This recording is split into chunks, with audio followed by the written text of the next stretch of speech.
মাটির রাস্তায় দুর্ভোগের দিন শেষ। স্বাধীনতার পর এই প্রথম পাকা রাস্তা পেল জলপাইগুড়ির গ্রাম। দেখুন,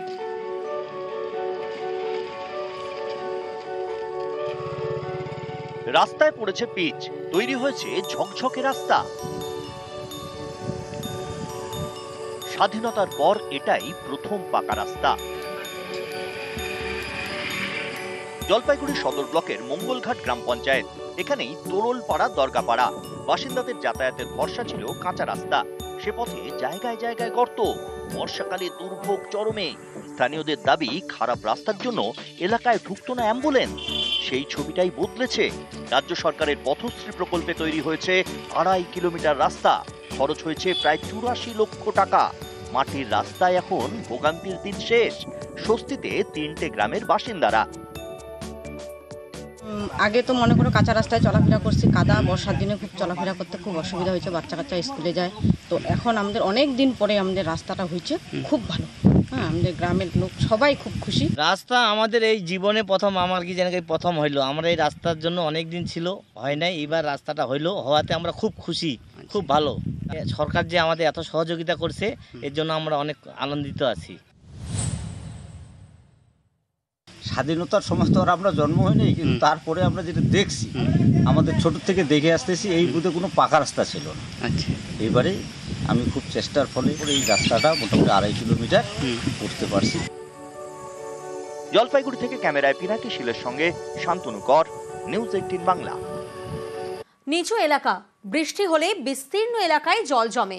এই সমস্যা মেটাতে আলাদাভাবে উদ্যোগী কেএমডিএ এবং দক্ষিণ দমদম পুরসভা।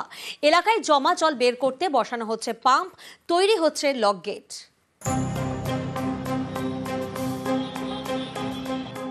দক্ষিণ দমদম পুরসভা, এখানকার জপুর প্রগতিপল্লীর গা ঘেঁষে বয়ে গিয়েছে বাগজোলা খাল।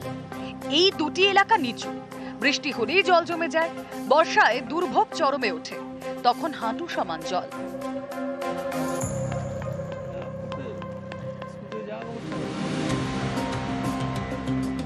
এই সমস্যা মেটাতে উদ্যোগী কেএমডিএ এবং দক্ষিণ দমদম পুরসভা। জমা জলের সমস্যা মেটাতে 400 কোটি টাকা বরাদ্দ করেছে কেএমডিএ। বাগজোলা খালের উপর বসানো হয়েছে 2টি অত্যাধুনিক পাম্প, যাতে এলাকার জমা জল বাগজোলা খালে ফেলা যায়। অন্যদিকে 2 কোটি টাকা বরাদ্দ করেছে দক্ষিণ দমদম পুরসভা। এলাকার জমা জল বের করতে বসানো হচ্ছে 4টি পাম্প। বাগজোলা খালের জল যাতে এলাকায় না ঢোকে, তার জন্য বসানো হচ্ছে 7টি লক গেট। বিধায়ক অদিতি মুন্সি বিশেষ সহযোগিতা এবং আমাদের দক্ষিণ দমদম পৌরসভার উদ্যোগে, আমাদের যেহেতু আমার ওয়ার্ডটা খালের লাগোয়া ওয়ার্ড, এখানে আমরা একটা পাম্পিং স্টেশন করছি এবং প্রায় 7টা পয়েন্টে যেখানে আমাদের খালে জল বেরোয় সেই জায়গায় আমরা লক গেট করছি। যদি ভারী খাল ওভারফ্লো হয়ে যায়, আমরা সেই লক গেটগুলোকে বন্ধ করে 2-3টে পাম্পের মাধ্যমে আমরা সেই জলটাকে খালে ফেলবো। তাতে আমাদের আশা করছি আগামী দিন আমাদের এই জল যন্ত্রণা থেকে আমরা মুক্ত পাবো। বৃষ্টি হলেই জমা জলে দুর্ভোগ, দক্ষিণ দমদমে সেই সমস্যাই এবার মিটছে। দীর্ঘদিনের জল যন্ত্রণা আমাদের এই এলাকার মানুষদের ভুগতে হচ্ছিল এবং আমরা ভীষণ আশাবাদী। এই যে প্রকল্পটা আমরা দেখছি, যে লকগেট আটকে এই যে চৌবাচ্চার মতন তো জলটা জমে যাচ্ছে, সেটাকে পাম্প আউট করে বার করে দিলে আমাদের এখানে ওয়াটার লগিংটা বন্ধ হয়ে যাবে এবং এটা আমরা এইখানকার স্থানীয় পুর নাগরিকরা ভীষণভাবে আশাবাদী। বহু বছর ধরেই এই জলের সমস্যা হচ্ছে, আমাদের তার কোনো প্রতিকার হচ্ছিল না। তা আমরা এখন আমাদের যে প্রতিনিধি কাউন্সিলর সঞ্জয় দাস, উনি আমাদের এখন আশার আলো দেখিয়েছেন। আশা করছি যে আমাদের এবারে জল থেকে আমরা মুক্তি পাবো। কেএমডি এর পক্ষ থেকে 400 কোটি টাকা খরচা করে পাম্পিং মেশিনের ব্যবস্থা করা হয়েছে এই এলাকায়, যাতে জল না জমে। এই জল জমা থেকে মুক্তি পাবে এমনটাই কিন্তু এলাকার মানুষ তারাও আশা করছে। ক্যামেরায় অসিত দাসের সঙ্গে অনুপ চক্রবর্তী, নিউজ 18 বাংলা, কলকাতা। নজর রাখবো আনন্দপুরের দিকে। আনন্দপুরে তরুণীর নিখোঁজ রহস্য, বান্ধবীকে ধাক্কা দিয়ে খালে ফেলার অভিযোগ সামনে আসছে। আনন্দপুরে তরুণী নিখোঁজ রহস্য, যেখানে বান্ধবীকে ধাক্কা দিয়ে খালে ফেলার অভিযোগ সামনে আসছে। তরুণীকে ধাক্কা দিয়ে যুবক পালিয়েছে, এমনটাই অভিযোগ, এবং তাকে খোঁজাখুঁজি চলছে। এখনো পর্যন্ত দেহ উদ্ধার করা যায়নি। অমিত প্রতিনিধি আমাদের সঙ্গে রয়েছেন। অমিত, আজকে সকালের লেটেস্ট আপডেট কি? দেখো, গতকাল রাতে 3টের সময় এই খালে ডুবুরি নামিয়ে অভিযান শেষ করার পর আজকে কিছু সময়ের মধ্যেই কলকাতা পুলিশের ডিএমজি এবং ডুবুরি যারা স্পটে এসেছেন, তারা আবারও খালে নামবেন এবং খালে এই তরুণী, যার নাম হচ্ছে রনিতা বৈদ্য, 23 বছর বয়স, তাকে খোঁজার কাজ শুরু হবে। এবং তোমাকে জানিয়ে রাখবো, রনিতা যে নিখোঁজ এমনটাই নয়, তার সঙ্গে যে যুবক কালকে ছিলেন রোহিত আগরওয়াল, তারও কিন্তু খোঁজ নেই ঘটনার পর থেকে। এবং স্থানীয় সূত্র থেকে পুলিশ জানতে পেরেছে যে এই মুহূর্তে আনন্দপুর থানা এলাকার এই চীনা মন্দিরের যে রাস্তা, সেই রাস্তাতেই গত কয়েকদিন ধরে তারা লক্ষ্য করছিলেন এই যুবতীকে স্কুটি চালানো শেখাচ্ছিলেন এই রোহিত।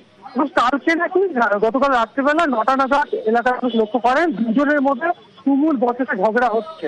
তারপরে তারা কিছু সময় পরে তারা লক্ষ্য করেন যে ঠিক এই খালের পাশে তাদের স্কুটি রাখা আছে, কিন্তু এই জায়গা থেকে সন্দেহ তারা প্রকাশ করেন এবং তারা আনন্দপুর থানায় খবর দেন এবং তারা বলেন, তারা মনে করছেন যে এই খালে হয়তো তরুণীকে তারা হয়ে থাকতে পারে।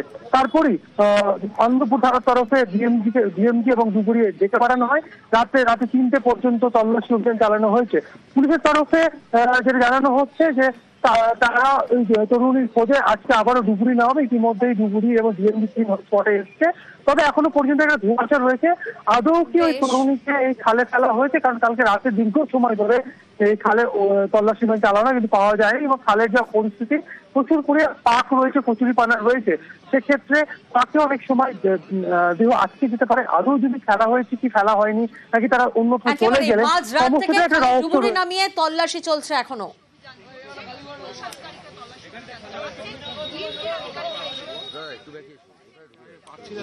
বাইরের থেকে একটা ছেলে আর মেয়ে এসেছিল, ওরা কোনো কিছু ঝগড়ার মধ্যে ছিল, তো বাইকটা সাইড করে মেয়েটাকে মারতে মারতে খালের দিকে নিয়ে যায়, নিয়ে গিয়ে ওখানে চোবায়। ওপার থেকে কিছু লোক দেখার পর চেল্লামিল্লি করতে, তারপরে আমরা ছুটে ছুটে আসি সবাই। আসাতে ছেলেটা পালিয়ে যায়, মেয়েটাকে আর খুঁজে পাওয়া যায় না। কিন্তু পুলিশ আসার পর যখন খোঁজাখুঁজি হয় তখন এই ফোনটাকে পাওয়া গেছে, মেয়েটাকে আর পাওয়া যায়নি।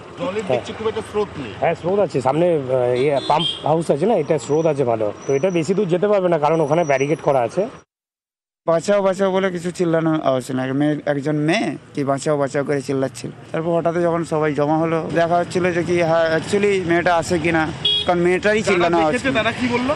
তারা পুলিশকে বললো কি যে কি একজন কেউ এখানে আওয়াজ পেয়েছিলাম, আমরা এটা শুনেছি। শোনার পরে আমরা সবাই এসে একটা স্কুটি রাখা ছিল। বিজেপি শাসিত রাজ্যে বাংলার শ্রমিকদের নির্যাতনে আগে সরব মুখ্যমন্ত্রী। এবার পরিযায়ীদের পুনর্বাসনে রাজ্যের নয়া প্রকল্প শ্রমশ্রী। বাংলায় ফিরে কাজ না পাওয়া পর্যন্ত প্রতি মাসে 5,000 টাকা, খাদ্যসাথী, স্বাস্থ্যসাথী সহ একাধিক সুবিধা। বাংলায় যে সকল পরিযায়ী শ্রমিক বাংলার বাইরে কাজ করছে, বাড়ি ফিরিয়ে এনে এবং তারা যদি নিজেরাও চলে আসে, যারা আসতে পারবে, যারা আসতে চায়, তাদের পুনর্বাসনের জন্য আমরা একটা পরিকল্পনা গঠন করেছি। এই পরিকল্পনাটার আমরা নাম দিয়েছি শ্রমশ্রী। এই প্রকল্পের মূল উদ্দেশ্য পরিযায়ী শ্রমিকদের বাংলায় ফিরিয়ে আনা এবং তাদের জীবিকার জন্য, নিজের পায়ে দাঁড়ানোর জন্য সাহায্য করা। যারা ফিরে আসবেন এককালীন ভ্রমণ সহায়তা সহ আমরা 5,000 টাকা দেব। ফিরে আসার পর 12 মাস মানে 1 বছর নতুন কাজের ব্যবস্থা না হওয়া অবধি প্রতি মাসে তাদের 5,000 টাকা করে দেওয়া হবে। ফিরে আসা শ্রমিকদের মধ্যে আমরা দেখব দক্ষতা কার কিভাবে আছে, এবং যদি দক্ষতা থাকে দরকার হলে আমরা তাদের আবার প্রশিক্ষণ দেবো, এই বিভিন্ন কাজে ইনভলভ করবো। এই শ্রমিকদেরও জব কার্ড দেওয়া হবে। আমাদের এখানে সেলফ এমপ্লয়মেন্টে নানা রকম অনেক সহজে লোন দেওয়ার ব্যবস্থা আছে, যেমন মাইনরিটি ডেভেলপমেন্ট কর্পোরেশন সংখ্যালঘু ভাই বোনকে ব্যবসার জন্য লোন দেয়, SC ST OBC development corporation loan দেয়, উদীয়মান স্বনির্ভর কর্মসংস্থান প্রকল্প লোন পাওয়া যায়। হাতে সঙ্গে সঙ্গে খাদ্যসাথী কার্ড, স্বাস্থ্যসাথী তার পরিবারের জন্য কার্ড। তাদের যদি নিজেদের বাড়ি থেকে ঠিক আছে, বাড়ি না থাকলে কমিউনিটি কিচেন সেন্টার। তাদের ছেলে মেয়েরা স্থানীয় যে সমস্ত স্কুলগুলো আছে গভর্নমেন্টের, এইসব স্কুলগুলোতে ভর্তির ব্যবস্থা করে দেওয়া। এছাড়াও তারা অন্যান্য সরকারি প্রকল্প যেমন কন্যাশ্রী আছে, শিক্ষাশ্রী আছে, ঐক্যশ্রী আছে, মেধাশ্রীর মতো নানান স্কলারশিপের সুযোগ সুবিধাও পাবে।